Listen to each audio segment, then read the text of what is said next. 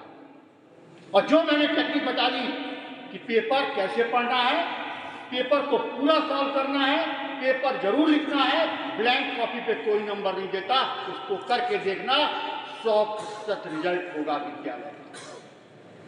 हम पिछले साल भी भारतीय शिक्षा समिति के धरातल पर सभी विद्यालयों में चाहे 12th हो चाहे 10th हो टॉपर बने थे। ये डॉक्टर किशनवीर जी का सपना था कि भारतीय शिक्षा समिति के जो रिजल्ट निकलता है उसमें हम टॉपर बने, और हमारी पिछले साल के भैयाओं ने ये कीर्तिमान स्थापित करके दिखा दिया इन्हीं देवतुल्य आचार्यों की टीम के द्वारा। ये हमारे लिए गर्व का विषय है और मैं ये चाहता हूं यही 10th यही 12th इस गर्व को बनाए रखें, क्योंकि डर लगता है हमें भी, आप समझ नहीं सकते हो, क्योंकि आपसे हमारी फीलिंग जो है पिता और पुत्र वाली है। कारण क्या है कि जब आप नंबर हमको दिखाते हैं टीचर ना, अभी आए थे अतुल सर आए थे, विकास सर आए थे मेरे पास दिखाने के लिए, जब नंबर कम आते थे तो उनका भी चेहरा डाउन हो जाता था। विकास सर की चेहरे की ओर देखो, अतुल सर की चेहरे की ओर देखो, हैं, अरुण सर की चेहरे की ओर देखो। क्लियर बता रहा हूं, अभी मैं दम भर रहा हूं। इनके मन की बात समझना बेटा। यदि हंसता खेलता देखना चाहते हैं आचार्यों को, तो इनके विषय में जीत के दिखाना, क्योंकि सब गणितज्ञ हैं। तो पूरी तरकीब से यह ध्यान रखिए। अभी मैंने आज एक इसमें स्कोर कराया, मेरे को मेरा सपना यदि साकार हो जाएगा, यदि ये स्कोर मिल जाता है मुझको, तो 111 बच्चे हमारे पास 10th में हैं, जिसमें से 71 बच्चों ने कहा है कि मैं 90+ में नंबर लाऊं।